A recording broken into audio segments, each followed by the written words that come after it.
नमस्कार दोस्तों, मैं आदित्य सिंह कंपटीशन सर्कल में आपका बहुत बहुत स्वागत करता हूं। आप लोगों के सलाह पर हम रेलवे ग्रुप डी के लिए पहले रीजनिंग का 10 सेट फिर मैथ का 10 सेट देने का प्रयास करेंगे। तो आपको हम बताने का प्रयास करेंगे कि किस टाइप के क्वेश्चन एग्जाम में आपसे पूछा जाएगा। तो ये 10 क्वेश्चन 10 सेट हम देंगे आपको, जिस पर आप प्रैक्टिस कर लीजिएगा तो आपसे एग्जाम में 100% क्वेश्चन सोल्व होगा। इससे बाहर टाइप बिल्कुल नहीं जाएगा जो हम आपको भी दे रहे हैं। तो एक सेट हम आपको शेयर किए हैं, तो उसका चलिए हम आंसर आपसे इस पर हम डिस्कस करते हैं। तो फर्स्ट क्वेश्चन है, देखिए, निम्नलिखित प्रश्नों में दिए गए विकल्पों में से संबंधित शब्द या अक्षर या संख्या को चुनिए। फर्स्ट क्वेश्चन एनालॉजी से है, तो इसका ए का एनालॉजी में जैसे हम पढ़ते थे ना, ए का जो संबंध बी से है, सी का वही संबंध डी से होगा। तो इस दोनों के बीच हम रिलेशन निकालते हैं। तो देखिए, वाई का पोजीशन होता है इंग्लिश अल्फ़ाबेट में 25, इसको लिख दिया गया है एक्स, यानी एक कम करके लिखा गया है, ठीक। टी का पोजीशन होता है 20, इसको लिख दिया गया है एस, यानी कि एस का 19 होता है, ये भी एक घटा कर लिख दिया गया। ओ का 15 होता है और इसको क्या किया, एक घटाकर 14 लिख दिया गया। और जे का 10 होता है, इसको लिख दिया गया है जे का 9, यानी यहाँ भी एक घटा दिया गया है, यानी ऑल में एक घटा दिया है, तो आप सब में एक घटा लीजिए। जैसे डब्लू का पोजीशन इंग्लिश अल्फ़ाबेट्स में आपको याद होना चाहिए 23 होता है, तो 23 से एक कम 22 लिखिए, 22 भी का होता है। आर का 18 होता है, तो 18 से एक कम 17, तो क्यू का 17। एम का 13 होता है, 13 से एक कम 12, एल। और एच का 8 होता है, 8 से एक कम 7, तो 7 किसका हो गया, जी का, यानी आपका आंसर हो गया फर्स्ट आंसर। नेक्स्ट क्वेश्चन है, जैसे 720 का और 840 के बीच आप रिलेशन खोजिए, फिर 60 और यहाँ जो आंसर आएगा उसी रिलेशन पर आधारित होगा। तो यहाँ आप 720 है, 840 है, तो क्या रिलेशन है, तो 120 में आप 6 से गुना कर दीजिएगा, तो 12×6 72, यानी कि 720 आ जाएगा। 120 में आपको 6 से गुना करना है। और यहाँ आप क्या देखते हैं, 120 में यहाँ 7 से गुना किया हुआ है, यानी 120 इसमें भी है, 120 इसमें भी है, यहाँ जितना से गुना हुआ उससे एक ज़्यादा से यहाँ गुना करिए। उसी तरह देखिए, पहले 6 से गुना हुआ है, तो हम क्या किस में हम 6 से गुना करें कि 60 मिलेगा। तो आप कहिएगा कि सर हम 10 में हम गुना करेंगे 6 से, तो 60 मिल गया। अब यहाँ जैसे 120 लिए हैं, उसी यहाँ 60 आ गया, 10 आ गया। अब फिर 10 में आप 6 से गुना किए, जैसे 120 में 7 से, फिर उसी तरह 10 में आप 7 से गुना कीजिएगा, तो आंसर क्या आ जाएगा, आपको वाट के जगह पर 70 आ जाएगा। नेक्स्ट क्वेश्चन है 3 नंबर क्वेश्चन, गौर कीजिएगा। धन का दुरुपयोग से रिलेशन दिया गया है 3 नंबर क्वेश्चन में। धन का दुरुपयोग है, तो आपसे पूछता है लेखन का क्या होगा। धन का मिसयूज हुआ, दुरुपयोग। तो लेखन का मिसयूज क्या होता है, दूसरे के लेखन को कॉपी कर लेना, यानी साहित्यिक चोरी होगा। 3 क्या होगा, सी आंसर।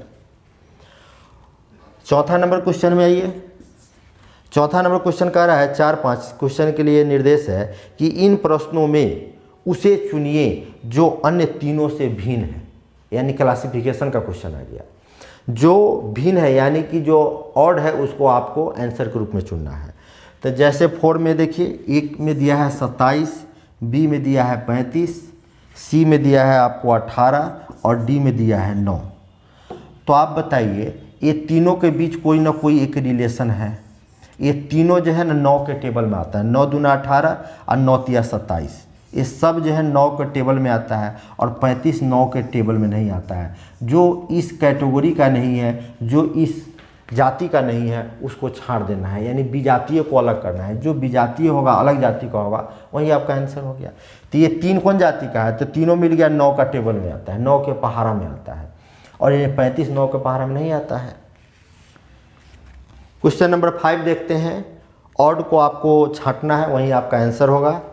तो चलिए देखिए, टी का पोजीशन, टी का 20 होता है, यू का 21 होता है, भी का 22 होता है, एक्स का 24 होता है। ये 3 को लगातार है, उसके बाद 22 2 24।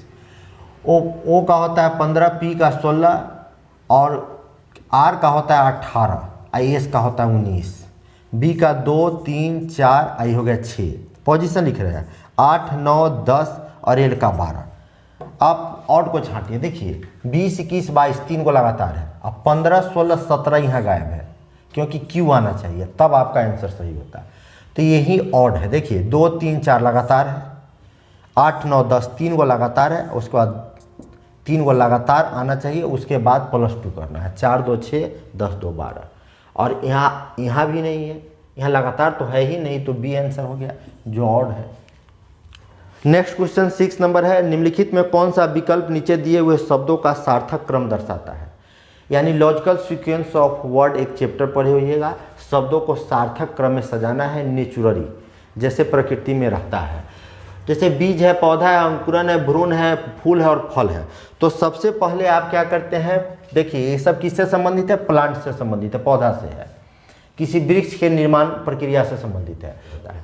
तो सबसे पहले बीज है, बीज को जब कभी भी पानी मिलेगा, पानी इसमें नहीं है भाई, तो पानी मिलने के बाद वो क्या हो जाएगा, वो बीज पानी को अवशोषित कर क्या बन जाएगा, आपको दूसरा स्थिति आएगा इसका भ्रूण। भ्रूण मतलब होता है अविकसित गर्भ में बदल जाएगा। उसके बाद क्या होगा, 2 के बाद हो जाएगा आपको भ्रूण का बड़ा रूप खोजिए, तो अंकुरित होगा यानी अंकुरन। तीसरा अंकुरन से क्या होगा, के बाद वाला पोजीशन पौधा बनेगा, और पौधा में पहले क्या लगेगा, फूल लगेगा, और सबसे बाद में क्या लगेगा, फल लगेगा। फूल के बाद फल लगता है। तो सबसे पहले आप किसको लिए हैं, सबसे पहले 1 को लिए हैं, उसके बाद किसको लिए हैं, 4 को लिए हैं 1 के बाद, उसके बाद आप लिए हैं 3 नंबर को, और 3 नंबर के बाद आप 4 में लिए हैं किसको, 2 नंबर को, और 5 जगह रहेगा 6 यानी 143 256 है, 143 256 ऑप्शन बी में है। देख लीजिए ऑप्शन बी है। अब हम क्वेश्चन नंबर 7 में आते हैं कि एक क्लास में 80 स्टूडेंट कंप्यूटर और इलेक्ट्रॉनिक्स दोनों पढ़ते हैं। 80 स्टूडेंट जो है कंप्यूटर और इलेक्ट्रॉनिक्स दोनों पढ़ते हैं। यानी दोनों पढ़ने का मतलब क्या है कि कंप्यूटर साइंस भी और इलेक्ट्रॉनिक्स भी दोनों पढ़ते हैं 80 स्टूडेंट, ठीक। जबकि 100 स्टूडेंट कंप्यूटर साइंस पढ़ते हैं। कंप्यूटर साइंस पढ़ने वाले की संख्या कितना है, 100 स्टूडेंट। कंप्यूटर और कंप्यूटर साइंस दोनों एक ही बात है यहाँ। जबकि 100 स्टूडेंट कंप्यूटर साइंस पढ़ते हैं, 120 स्टूडेंट इलेक्ट्रॉनिक्स पढ़ते हैं। इलेक्ट्रॉनिक्स पढ़ते हैं 120 स्टूडेंट। क्वेश्चन ठीक से पढ़िए। एक क्लास में 80 स्टूडेंट कंप्यूटर और इलेक्ट्रॉनिक्स दोनों पढ़ते हैं, दोनों को हम बोथ में लिख लिए, 80 स्टूडेंट दोनों पढ़ते हैं। 100 स्टूडेंट कंप्यूटर साइंस पढ़ते हैं और 120 स्टूडेंट जो है वह इलेक्ट्रॉनिक्स पढ़ते हैं। तो हमसे क्वेश्चन पूछ रहा है कि उनमें से कितने केवल कंप्यूटर साइंस पढ़ते हैं। केवल कंप्यूटर, भाई कंप्यूटर और कंप्यूटर साइंस दोनों एक ही है यहाँ। तो आप यहाँ गौर कीजिएगा, बोथ का केस है तो आपको ऐसा डायग्राम बनाना चाहिए। बोथ का केस में एक को कंप्यूटर है और दूसरा क्या है, इलेक्ट्रॉनिक्स है, इलेक्ट्रॉनिक्स है। अब गौर कीजिए, बोथ का केस कितना है, 80, यानी कि 80 स्टूडेंट जो है वो कंप्यूटर भी पढ़ते हैं और इलेक्ट्रॉनिक्स भी पढ़ते हैं दोनों। तो दोनों में 80 को ले लीजिए आप, दोनों में 80 को ले लिए, ठीक, इसका लिख दिए। इलेक्ट्रॉनिक्स पढ़ते हैं 120, तो इलेक्ट्रॉनिक्स 120 पढ़ते हैं, तो 80 तो आप लिख चुके हैं। अब बचा कितना, तो आप कहिएगा हम 40 लिख देंगे तब 120 हो जाएगा, क्योंकि 80 और 40 को जोड़ दीजिएगा तो 120 हो जाएगा, ठीक। देख लीजिए इस डायग्राम में 80 40 120 आ गया। अब कह रहा है कंप्यूटर कितना पढ़ते हैं, 100 पढ़ते हैं, जिसमें 80 ले चुके हैं, तो आपको कंप्यूटर में आप कितना लिखना होगा, 20 लिखना होगा, तब तो कंप्यूटर में 100 गो स्टूडेंट होगा भाई। कंप्यूटर साइंस पढ़ने वाले 80 या 20 100, इलेक्ट्रॉनिक्स पढ़ने वाले 120, दोनों को जोड़ दीजिए, और दोनों पढ़ने वाले तो 80 है ही। अब हमसे पूछेगा कितने स्टूडेंट है जो केवल कंप्यूटर साइंस पढ़ते हैं, तो केवल कंप्यूटर साइंस पढ़ने वाले 20 है, केवल इलेक्ट्रॉनिक्स पढ़ने वाले 40 है, और दोनों पढ़ने वाले 80 है।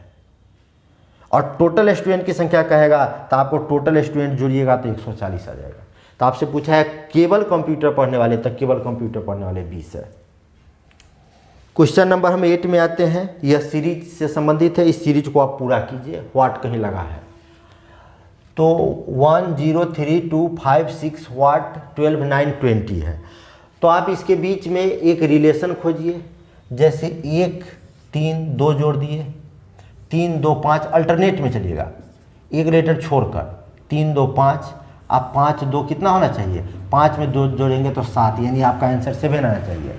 अब फिर 7 में 2 जोड़िएगा तो 9, यानी सीरीज को पूरा कर रहा है, तो आपका आंसर 7 हुआ, यानी कि 8 का आंसर हो गया आपके पास, सी आ जाएगा।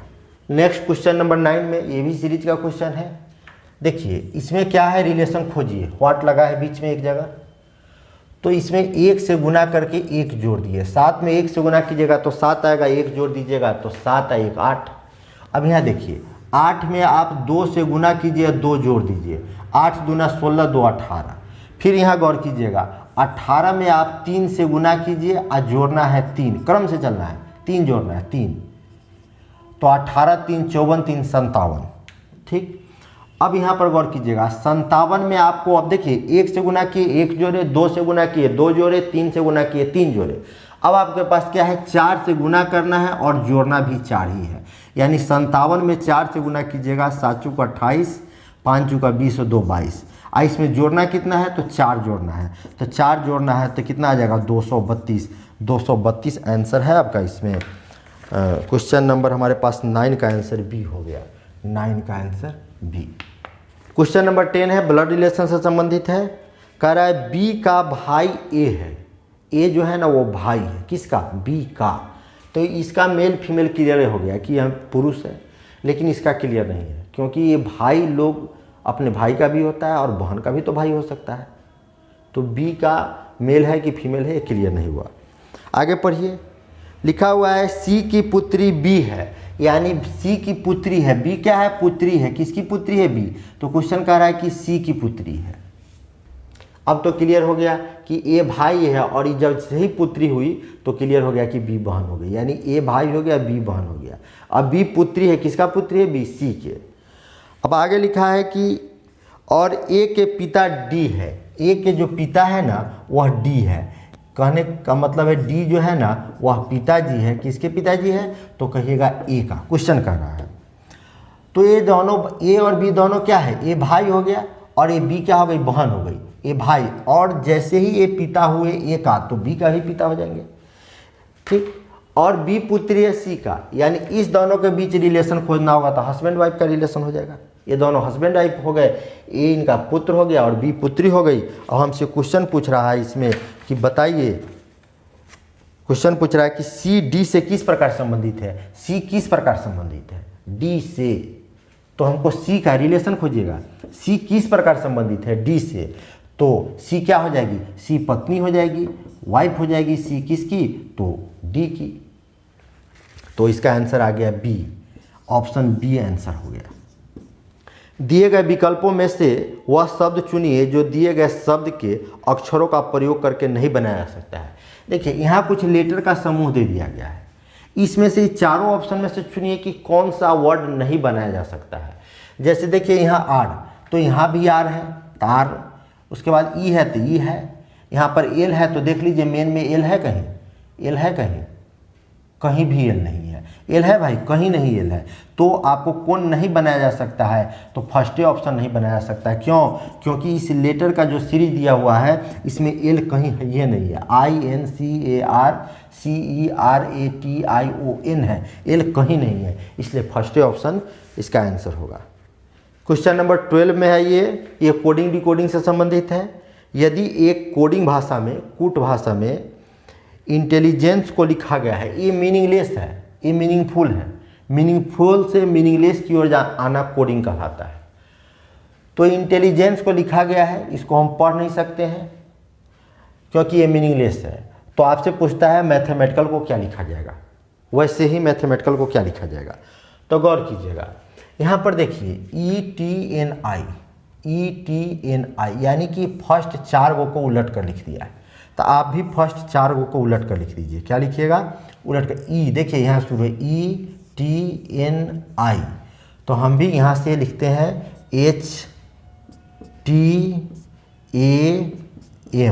लिख दिए। उसके बाद देखिए फिर 4 लेटर को GILL लिखा है, इस 4 गो लेटर को पलट कर लिखा है। तो हम भी फिर 4 को चुन लेते हैं, पलट कर लिखते हैं, यानी TAME। फिर इस 4 को देखिए ECNE, देखिए ECNE लिखा गया है, तो हम भी इसको लिख देते हैं LACI, यानी आपका ऑप्शन कौन हो जाएगा, ऑप्शन सी हो जाएगा, सी ऑप्शन सही हो जाएगा। यदि 1 फरवरी 1996 को बुधवार था गौर कीजिएगा 1 फरवरी 1996 को बुधवार था।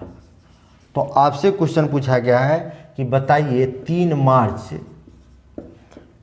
साल भी वही है, 1996 को कौन सा दिन होगा। गौर कीजिएगा, अब आप कैलेंडर में नहीं देखने चले जाइएगा कि 1 फरवरी 1996 को बुधवार है कि नहीं। यदि कंडीशन लगा रहा है कि यदि 1 फरवरी 1996 को बुधवार होगा तो 3 मार्च 1996 को कौन सा दिन होगा, कंडीशन वाला क्वेश्चन है। तो गौर कीजिए, यहाँ पर आप क्या करते हैं, इस दोनों के बीच डिफरेंस निकालते हैं कि भाई दिन के बीच डिफरेंस कितना का है, डे के बीच। तो फरवरी से हमको मार्च में आना है, और फरवरी गौर कीजिएगा फरवरी 1996 दिया हुआ है, तो 96 कहने का मतलब यह लीप ईयर है। यानी ऐसी स्थिति में फरवरी में कितना दिन हो गया, तो आप कहिएगा फरवरी में 29 दिन हो गया। और मार्च में हमको कहाँ तक पहुँचना है, तो 3 तक पहुँचना है, मार्च में हमको 3 तक आना है। तो आप टोटल ले लिए हैं। देखिए नियम क्या है, सो जुड़िएगा, फरवरी टोटल मत पकड़िए, ऊपर में 1 दिन छोड़ दीजिए, नीचे में पूरा पकड़ लीजिए। तो फरवरी 29 दिन है तो 1 दिन छोड़ दीजिए फरवरी में, तो फरवरी में बचा 28 दिन, ऊपर 1 छोड़कर और नीचे पूरे पकड़ लीजिए। मार्च में 3 दिन, तो दोनों को जोड़ दीजिएगा तो कितना दिन हो जाएगा, 31 दिन। तो दिन का डिफरेंस कितना आ गया, 31 दिन आ गया। अब 31 दिन को आप 7 से भाग दीजिएगा, भाई दिन 7 न होता है, तो 7 से भाग दीजिए। तो 7 से भाग दीजिएगा तो 7 चौक 28, 3 शेष लिखना है आपको। क्या लिखना है, शेष मतलब रिमाइंडर, 3 शेष बच गया। तो 0 1 2 3, देखिए यह फरवरी से मार्च आगे की ओर बढ़ रहा है। जब आगे की ओर बढ़ जाएगा तो हम 0 से लेफ्ट टू राइट में वहाँ तक जाएंगे जितना हमको शेष बचा है। तो शेष 3 बचा है, और फरवरी के बाद ही भाई मार्च आता है, ये बाद का दिया हुआ है, साल भी वही है। तो हमको आगे बढ़ना है, तो 0 का मतलब होता है सेम डे मतलब बुधवार, ठीक, बुधवार। और 1 आगे बढ़ना है आपको, तो बुधवार के बाद होता है गुरुवार, बृहस्पतिवार, और 2 में बृहस्पतिवार के बाद होता है आपको शुक्रवार यानी फ्राइडे, और 3 को क्या हो जाएगा, सैटरडे, यानी कि सैटरडे मतलब शनिवार। आंसर शनिवार आएगा, ऑप्शन सी सही होगा। क्वेश्चन नंबर 13 के सी आंसर होगा। क्वेश्चन नंबर 14 में आइए, कुछ अक्षर 1 से 6 संख्याओं के साथ दिए गए हैं। 1 to 6 में कुछ लेटर दिया गया है, ठीक।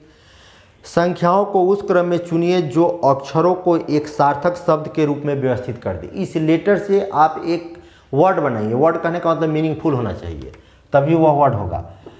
तो आप वर्ड बनाइएगा, क्या बनेगा वर्ड, देखिए GICODN से क्या बनेगा, तो आप कहिएगा बनेगा एक शब्द कोडिंग, कोडिंग 1 2 3 4 5 6 का यूज कर लिए। तो सी कहाँ था, देख लीजिए, सी था 3 में, ओ कहाँ था, तो वो था 4था में, डी कहाँ था, देख लीजिए, डी है आपको 5वां में, आई कहाँ था, तो आई दूसरा लेटर है, एन देख लीजिए, एन 6ठा लेटर है, और जी देख लीजिए पहला लेटर है। यानी कि 34 52 61 आपका आंसर हो जाएगा। 34 52 61 हो गया डी का आंसर, यानी कि 14 का आंसर डी हो जाएगा। चलिए क्वेश्चन नंबर हम 10 में आते हैं।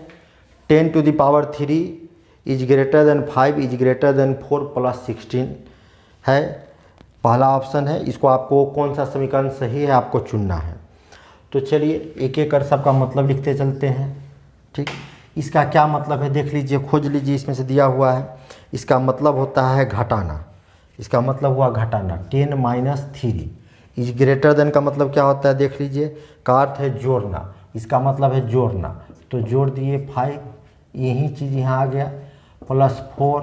अब प्लस का अर्थ क्या होता है, तो प्लस का अर्थ बराबर है, प्लस का अर्थ क्या है, बराबर है, इसका माइनस है, बराबर 16 है। पहला ऑप्शन हम चेक किए, फर्स्ट ऑप्शन।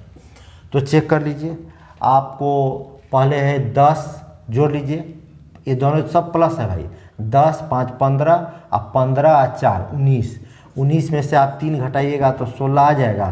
तो हाँ भाई 16 आ जाएगा, तो आपको फर्स्ट ऑप्शन सही है, left hand side right hand side बराबर हो गया।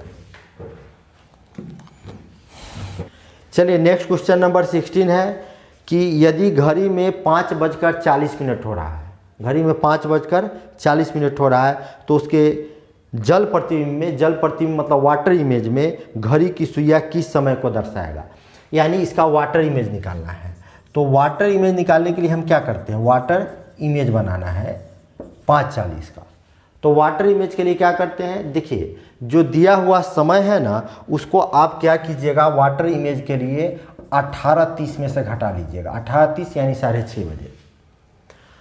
तो 18:30 में जो दिया गया टाइम है उसको आप घटा लीजिए। दिया गया टाइम कितना है, देखिए दिया गया टाइम है 5:40 है। तो 5:40 आप घटाने जाइएगा तो देखिए ये आपको आवर हो गया, ये हो गया मिनट। 5:40 है भाई, 5 घंटा है 40 मिनट है। तो आप 30 मिनट में से 40 मिनट कैसे घटाइएगा, 30 मिनट में से 40 मिनट नहीं घटा सकते हैं। तब आप क्या कीजिए, एक काम कीजिए कि यहाँ से आप 1 घंटा ले लीजिए, ठीक है। तो 17 घंटा है, 1 घंटा 18 घंटा है, 1 घंटा आप ले लीजिएगा तो 17 घंटा हो गया। 1 घंटा को मिनट में जोड़ना है, तो 30 मिनट था, इसमें 1 घंटा यानी 60 मिनट जोड़ दीजिएगा तो कितना हो जाएगा 90, 17 90। अरे 30 में से हम 40 नहीं घटा सकते हैं, ये 30 मिनट में से 40 मिनट कैसे घटाएंगे। तो क्या करते हैं, इसमें से 1 घंटा, आवर में से 1 घंटा ले लेते हैं, ठीक है। तो 1 घंटा ले लीजिएगा यानी 60 मिनट ले लीजिएगा, तो 60 और 30 90 हो गया। ये 18 जो था आप 17 हो गया, क्योंकि 1 घंटा हटा दिए हैं, मिनट में जोड़ दिए हैं, और मिनट में 1 घंटा जोड़ दिए यानी कि 60 मिनट जोड़ दिए। 30 था, 60 जोड़ दिए 90। अब इसमें से 5:40 आप घटाइएगा, 5:40 घटा दीजिए। तो 5:40 घटाइएगा तो आप देखिए 0 9 में से आपको 4 घटाना है तो कितना आ गया 5, ये हो गया आपको 7 में से 2 गया तो 5, यानी 12:50 हो जाएगा टाइम। 12:50 यानी कि 16 का आंसर हो जाएगा। 16 का आंसर 12:50 डी में है। देखिए वाटर इमेज जब कभी भी निकालना होगा तो 18:30 में से घटाइएगा जो टाइम दिया गया है। और जब कभी भी मिरर इमेज कहेगा निकालने के लिए, मिरर इमेज निकालना होगा तो आप क्या कीजिएगा 11:60 में से दिया गया टाइम को घटाइएगा तो मिरर इमेज मिल जाएगा। मिरर इमेज कैसे मिलेगा, 11:60 में दिया गया समय को घटा लीजिएगा तो मिरर इमेज मिल जाएगा। और वाटर इमेज चाहिए आपको तो दिए गए समय को आप किस में से घटाइएगा 18:30 में से। नेक्स्ट क्वेश्चन है कि 2 के विपरीत सतह पर कौन सा अंक होगा। देखिए हमको 2 के अपोजिट सरफेस पर कौन सा अंक होगा वो देखना है। डाइस का क्वेश्चन है तो 2 के जो अपोजिट होगा वो आपको दिख नहीं रहा है, 1 के बगल में होगा या 6 के बगल में कह सकते हैं। तो आप जल्दीबाजी में आप करते हैं कि 2 का अपोजिट 5 होगा, दोनों को जोड़कर आप 7 पूरा कर देते हैं। ये गलत तरीका है। पहले ये देख लीजिए एक ही डाइस है, पहले यह दिया गया डाइस स्टैंडर्ड है कि ऑर्डिनरी है। 2 के विपरीत यदि आप 5 आंसर देते हैं तो बिल्कुल गलत है, क्योंकि ये क्लियर कहाँ है कि दिया गया डाइस स्टैंडर्ड है, लिखा है। जब लिखा नहीं है तो आप कैसे मान लीजिए कि दिया गया डाइस स्टैंडर्ड है। अपना मन से मत कोई चीज़ जोड़िए। तो आप क्या कीजिएगा 2 का अपोजिट खोजिए आप। तो आपको सबसे पहले खोजना होगा कि दिया गया डाइस स्टैंडर्ड है कि ऑर्डिनरी है। यदि दिया गया डाइस स्टैंडर्ड होता तो 2 के अपोजिट में 5 होता, लेकिन लिखा नहीं है। तो ये कैसे चेक करें, यदि पड़ोसी सतह का योग 7 हो जाए तो ऑर्डिनरी डाइस होगा। देखिए 1 और 6 दोनों को जोड़े तो 7 आ गया कि नहीं, 1 और 6 दोनों को जोड़े तो 7 आ गया। जबकि स्टैंडर्ड डाइस होता तो 1 के अपोजिट में 1 के अपोजिट में 6 होता, यानी ये नीचे में होता, पेंदी में होता। तो ये दिया गया डाइस क्या है, ये दिया गया डाइस ऑर्डिनरी है, ऑर्डिनरी है, दिया गया डाइस ऑर्डिनरी डाइस है ये। तो आप क्या कीजिएगा, ऑर्डिनरी डाइस है तो आप कहिएगा 2 के विपरीत हमको खोजना है। तो गौर कीजिएगा 2 के अपोजिट में कभी भी 1 नहीं आएगा और 2 के अपोजिट में कभी भी 6 नहीं आएगा, क्योंकि 1 और 6 क्या है, पड़ोसी सतह है। तो क्या आएगा भाई, 1 लिख दिए, 2 लिख दिए, 3 लिखना हो, अब बच गया 5, 6 लिखा हुआ है, यानी कि 3 या देखिए 1 2 3 4 एक बच गया, 3 4 या 5 कुछ भी हो सकता है, 3 होगा या 4 होगा या 5 होगा। तो आपका ऐसा ऑप्शन दिया हुआ है किसमें, ऑप्शन दिया हुआ है डी में, यानी 17 का आंसर डी होगा। क्वेश्चन नंबर 18 में आते हैं। हम आपको बता दिए, दिशा की जानकारी दे दिए। ऊपर वाला को क्या बोलते हैं, नॉर्थ बोलते हैं, नीचे वाले को साउथ बोलते हैं, इसको ईस्ट, इसको वेस्ट बोलते हैं। अब गौर कीजिएगा, प्रताप अपने स्कूल से आरंभ करके पूरब की ओर 7 किलोमीटर जाता है। प्रताप का कहीं स्कूल है, यहाँ से 7 किलोमीटर पूरब, सेंटर से इधर पूरब हो गया तो सेंटर इसको माने हैं। हम 7 किलोमीटर गए, प्रताप गया 7 किलोमीटर पूरब की ओर। फिर वह बाईं ओर यानी लेफ्ट साइड मुड़ता है और 4 किलोमीटर जाता है। लेफ्ट किधर हो जाएगा, तो अपने आप को जो है ना यहाँ पर रखिए मन ही मन और सोचिए कि आपका लेफ्ट किधर होगा, तो ऊपर होगा। लेफ्ट की ओर मुड़ा और कितना गया है, 4 किलोमीटर गया है भाई, ठीक। फिर वह राइट साइड मुड़कर 2 किलोमीटर जाता है। फिर वह राइट साइड मुड़कर, अब राइट साइड ये हो जाएगा, राइट साइड मुड़कर कितना जाता है, 2 किलोमीटर जाता है, तो 2 किलोमीटर जाता है। फिर वह राइट साइड मुड़कर यानी दाहिने तरफ मुड़कर, दाहिने किधर हो जाएगा, तो दाहिने नीचे हो जाएगा। अपने आप को यहाँ रखिए, एरो जिधर उधर मुँह कीजिए। और राइट साइड मुड़कर कितना जाता है, 3 किलोमीटर जाता है। राइट साइड मुड़कर 3 किलोमीटर, ये टोटल 4 है भाई, तो ध्यान रखिएगा उससे थोड़ा कम ही रखना है। 3 किलोमीटर जाता है। अब हमसे क्वेश्चन पूछ रहा है, अब वह किस दिशा की ओर मुँह किए हुआ है, किस दिशा की ओर मुँह किया है। ऐसा डायग्राम में देखिए ये कौन सा दिशा है, तो आप कहिएगा दिशा साउथ है, यानी आंसर हो गया आपका 18 का आंसर हो गया ए। 18 का आंसर हो गया ए। निम्नलिखित जानकारी को ध्यान से पढ़े और नीचे दिए गए प्रश्नों का उत्तर दे।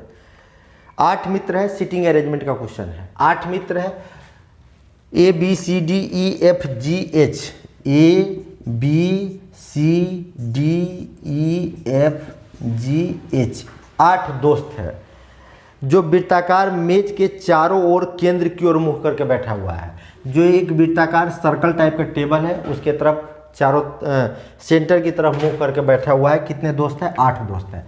तो आप सबसे पहले 8 को चेयर लगा दीजिएगा, 2 चेयर, 3, 4, 5, 6, 7, 8, 8 को चेयर लगा दीजिए। सबका मुंह सेंटर की ओर है, इसलिए हम नीचे तरफ की ओर दिए हैं, सेंटर की तरफ है। अब कह रहा है लेकिन ज़रूरी नहीं है कि वो क्रम से बैठा हो, ABCD लगातार बैठा हो, ऐसा कोई ज़रूरी नहीं है। कह रहा है सी ई के बाएं में तीसरे स्थान पर है। ई के बाएं में देखिए, सबको ई के बाएं में, आप सेंटर की ओर देख रहे हैं तो स्वाभाविक है आपका लेफ्ट हैंड इधर होगा। सेंटर के अपने आप खोजिए कि मेरा लेफ्ट इधर है, तो आपका लेफ्ट इधर होगा। क्वेश्चन कह रहा है कि सी जो है ना ई के बाएं से तीसरे स्थान पर है, तो ई के बाएं 1 2 3, यहाँ कौन आ गया, सी आ गया। क्वेश्चन के अनुसार ए और जी के बीच में 2 लोग बैठे हैं, तो ए और जी के बीच में 2 लोग बैठे हैं, गौर कीजिएगा। ए और जी के बीच में 2 लोग बैठे हैं, तो बहुत जगह हम कहाँ बैठा है क्लियर नहीं है, तो हम चलिए आगे लिखते हैं, लिख दिए इसको साइड में कि ए और जी के बीच में 2 लोग बैठे हैं। ए और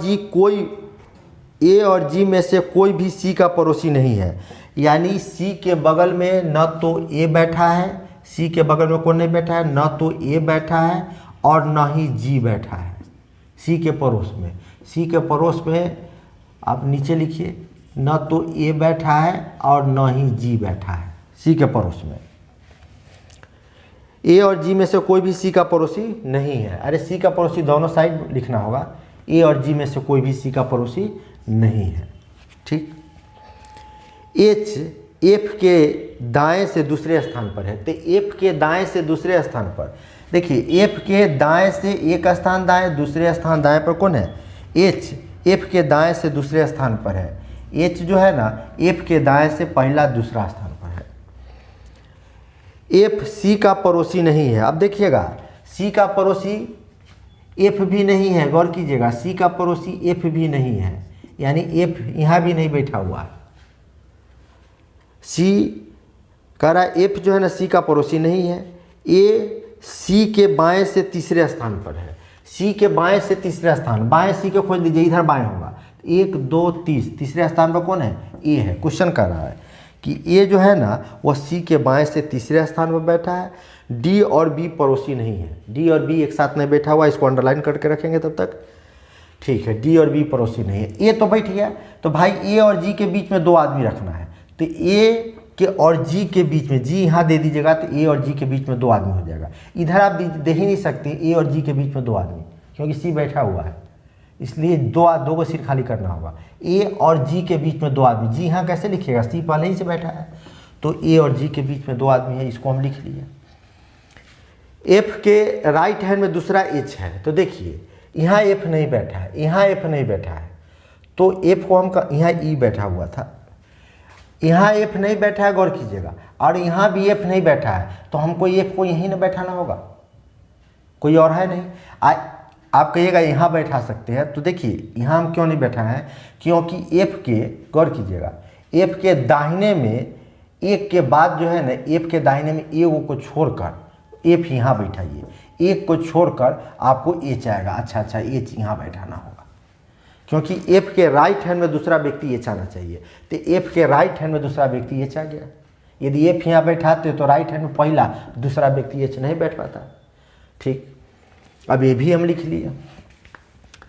डी और बी पड़ोसी नहीं है। अब सब बैठ गया, यहीं पर देख लीजिए, डी और बी पड़ोसी नहीं है। क्वेश्चन कर रहा है डी और बी पड़ोसी नहीं है। डी एफ के बाएं से तीसरे स्थान पर है, तो एफ के बाएं से तीसरे स्थान पर, एफ के बाएं से 1 2 3, एफ के बाएं से तीसरे स्थान पर कौन है? डी। और क्वेश्चन कर रहा है डी और बी क्या नहीं है? पड़ोसी नहीं है। तो अब हमको कौन बैठाना बच गया है? तो आप देख लीजिए एक बार, तो अब आपको बी ए बचा हुआ है, तो अब सीट कहाँ खाली है? यहाँ पर सीट खाली है, बी को बैठा दिए। अब हमसे क्वेश्चन पूछ रहा है कि बताइए कि निम्नलिखित में कौन सा व्यक्ति बी के बाईं ओर, एकदम बाईं ओर बैठा हुआ है। तो बी के एकदम बाईं ओर, देखिए सेंटर की तरफ मुंह करना है। ठीक, बी के एकदम बाईं ओर, लेफ्ट इधर हो गया भाई, बी के लेफ्ट इधर हुआ, तो बी के बाईं ओर कौन बैठा? उस व्यक्ति का नाम एच है। नेक्स्ट क्वेश्चन है निम्नलिखित में कौन सा आरेख, आरेख मतलब डायग्राम, सूर्य, चंद्रमा और तारा के बीच संबंध को दिखाता है? तो देखिए सूर्य जो है ना हमारा एक तारा ही है, तो तारा के अंतर्गत, यानी तारा कहने का मतलब स्टार है, तारा के अंतर्गत कौन चलाएगा? सूर्य चलाएगा। ये हो गया सूर्य, तारा के अंतर्गत सूर्य आ गया, क्योंकि सूर्य भी एक तारा ही है। और चंद्रमा जो है ना ये अलग है, चंद्रमा जो है ना अलग है। तो आपका आंसर क्या हो जाएगा? 20 का आंसर हो जाएगा डी, 20 का आंसर डी। गौर कीजिएगा क्वेश्चन नंबर 21 में एक व्यक्ति योग प्रक्रिया कर रहा है, योगा कर रहा है, जिसमें उसका सिर नीचे की ओर है। देखिए एक ये जमीन है, इस व्यक्ति का सिर जो है ना नीचे की ओर, इस व्यक्ति का सिर हम नीचे की ओर कर दिए हैं, डायग्राम समझने के लिए बनाए हैं। और उसका मुख पश्चिम की ओर है। देखिए जनरली ऐसे व्यक्ति रहेगा, ये दोनों पैर है, हाथ है, राइट लेफ्ट लिख दिए। और व्यक्ति जब सर के बल होगा तो ऐसा कंडीशन होगा। ठीक, अब इस व्यक्ति को मन ही मन कल्पना कीजिए कि यहाँ पर ले आइएगा डायग्राम के पास, और इस व्यक्ति का मुख जो है ना पश्चिम दिशा में आप कर दीजिएगा। ठीक, तो उसका बायां हाथ किस ओर होगा? इस व्यक्ति को यहाँ लाकर आप पश्चिम दिशा में कर दीजिएगा, तो बायां हाथ किधर चला जाएगा? बायां हाथ नॉर्थ साइड में चला जाएगा। बस समझना था और कुछ नहीं है इसमें। क्वेश्चन नंबर 22 में आते हैं हम। नीचे दिए गए कथन और कुछ निष्कर्ष दिए गए हैं, स्टेटमेंट कंक्लूजन पर आधारित क्वेश्चन है। बताइए कि कौन सा निष्कर्ष दिए हुए कथन को तार्किक रूप में पालन करता है या करते हैं। तो कथन क्या है कि देखिए एक बात जान जाइए, कथन निष्कर्ष में स्टेटमेंट हमेशा सही होगा, समझे? उसमें आप अपना मन से मत सोचिएगा, दिया गया स्टेटमेंट को सही मानकर आप जो है ना निष्कर्ष पर विचार कीजिएगा। तो कह रहा है भाग्य वीरों का साथ देती है। जो नसीब होता है, भाग्य होता है, वो हमेशा वीरों का साथ देती है। अरे भाई जो वीर व्यक्ति होगा वही न लड़ने जाएगा, जो लड़ने जाएगा वही व्यक्ति या तो शहीद होगा या विजय होगा। जो केवल बैठकर ताली बजाएगा उसको क्या, उसको नसीब क्या है? उसका नसीब है केवल ताली बजाना। जो लड़ता है वही विजेता भी होता है या वही शहीद भी होता है, पराजित भी होता है। तो क्वेश्चन कह रहा है कि भाग्य जो है ना, नसीब जो है वो वीरों का साथ देती है, जो कर्म करता है उसी का साथ देगा। तो भाग्य वीरों का साथ देती है स्टेटमेंट है, इसको 1-2 बार पढ़ लीजिए स्टेटमेंट को कि भाग्य वीरों का साथ देती है। क्वेश्चन कह रहा है कि भाग्य जो है ना, नसीब जो है ना वीर व्यक्ति का साथ देता है। निष्कर्ष कहता है सफलता के लिए जोखिम आवश्यक है, सफलता के लिए जोखिम आवश्यक है। पहला निष्कर्ष क्या लगा आपको? सही लगा। क्यों सही लगा? क्योंकि क्वेश्चन कह रहा है कि भाग्य जो है नसीब किसको साथ देता है? नसीब किसको साथ देता है? वीर का साथ देता है। यानी वो वीर व्यक्ति लड़ने गया है तब ने। वीर कहने का मतलब क्या? वीर व्यक्ति जोखिम उठाने में पीछे नहीं रहता है। निष्कर्ष का मतलब समझिएगा कि वीर व्यक्ति कहने का मतलब है कि ऐसा व्यक्ति जो हर स्थिति में जोखिम उठाने को तैयार हो, वो वीर व्यक्ति होता है। तो सफलता के लिए जोखिम आवश्यक है। हाँ भाई, यश के लिए आपको चाहिए तो आपको जोखिम उठाना होगा। दूसरा है डरपोक व्यक्ति। देखिए डरपोक व्यक्ति के बारे में स्टेटमेंट में कुछ नहीं कहा गया है। ठीक, डरपोक व्यक्ति अपनी मृत्यु से पहले कई बार मरते हैं, ये आउट ऑफ स्टेटमेंट है। तो हमारा फर्स्ट स्टेटमेंट सही हुआ, तो ऑप्शन कौन होगा? ऑप्शन डी होगा, क्योंकि ऑप्शन डी में कहा गया है, गौर कीजिएगा कि केवल निष्कर्ष फर्स्ट सही है। क्वेश्चन नंबर 23 है। कह रहा है यदि शनिवार से आरंभ होने वाले 30 दिन के महीना में, भाई महीना 30 दिन 31 दिन का होता है फरवरी को छोड़कर, तो महीना कौन है 30 दिन का है, और महीना किस दिन से स्टार्ट हो रहा है, शनिवार से स्टार्ट हो रहा है। क्वेश्चन पढ़िए, यदि शनिवार से आरंभ होने वाले 30 दिन के महीना में, 30 दिन का महीना है, 30 दिन के महीने में प्रत्येक दूसरे शनिवार, प्रत्येक दूसरे, एक दिन छोड़कर दूसरा अल्टरनेट, दूसरे शनिवार और रविवार, सभी रविवार, जितने भी रविवार है सभी रविवार को अवकाश है, तो बताइए कि उस महीने में कार्य दिवस कितने होंगे। उस महीने में आपसे कार्य दिवस पूछा गया है। देखिए पहले 30 दिन का महीना है तो 1 तारीख को शनिवार होगा, एक में 7 दिन जोड़ दीजिए तो 8 तारीख को फिर शनिवार होगा, फिर इसमें 7 दिन जोड़ दीजिए, 7 दिन जोड़ते चलेंगे, 8 7 15 तारीख को आपको शनिवार होगा, 15 7 22 को आपको शनिवार होगा, और 22 और 7 कितना हो गया, 22 और 7 29, 29 को शनिवार होगा, 30 को संडे हो जाएगा। अब इस महीना में 30 दिन है तो 1 2 3 4 5 को शनिवार पड़ा, भाई 30 दिन है टोटल, तो 29 के बाद हम कहाँ जाएगा, आगे नहीं बढ़ सकते हैं। तो क्वेश्चन कर रहा है यदि शनिवार से आरंभ होने वाले 30 दिन के महीने में प्रत्येक दूसरे शनिवार को और सभी रविवार को अवकाश है, यानी सभी रविवार को अवकाश है, यानी 2 को रविवार होगा, संडे होगा, अवकाश होगा, फिर 9 को होगा भाई संडे, 1 2 3 4 5 को शनिवार है तो 30 तारीख को संडे होगा, गौर कीजिएगा, 5 को शनिवार, 1 2 3 4 5 को शनिवार है तो रविवार भी 5 को होगा, तो 5 दिन घटा लीजिए, तो 5 दिन घटा लिए तो बच गया 25 दिन। अब गौर कीजिएगा क्वेश्चन क्या कह रहा है, सो गौर कीजिएगा।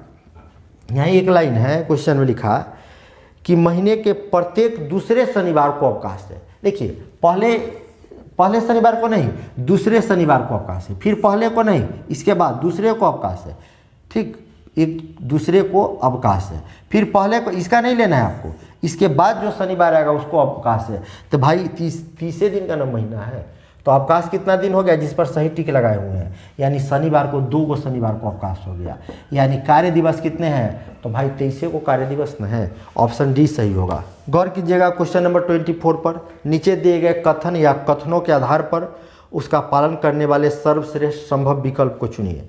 कथन ए में है कि नियमित रूप से यानी रेगुलर जो व्यायाम करते, व्यायाम मतलब योगा करने वाले लोग स्वास्थ्य के प्रति जागरूक होते हैं, जो प्रत्येक दिन योगा करते हैं वो लोग स्वास्थ्य के प्रति जागरूक होते हैं, हमारा स्टेटमेंट ए कहा। बी कह रहा है मीना अपने व्यस्त दिनचर्या के बावजूद भी, मीना जो है ना काफ़ी व्यस्त रहती है, उसके बावजूद भी रोज़ योगा करती है यानी व्यायाम करती है। 2 स्टेटमेंट है, आइए निष्कर्ष निकालते हैं।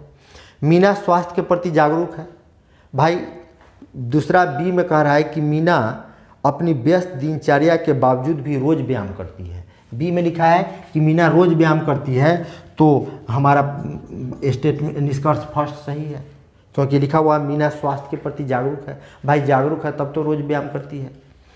दूसरा लिख रहा है कि मीना के परिवार ने बचपन से उसके दिमाग में, देखिए मीना के परिवार के बारे में स्टेटमेंट में कोई चर्चा नहीं है, आप अपने मन से कुछ मत मिलाइए, ठीक।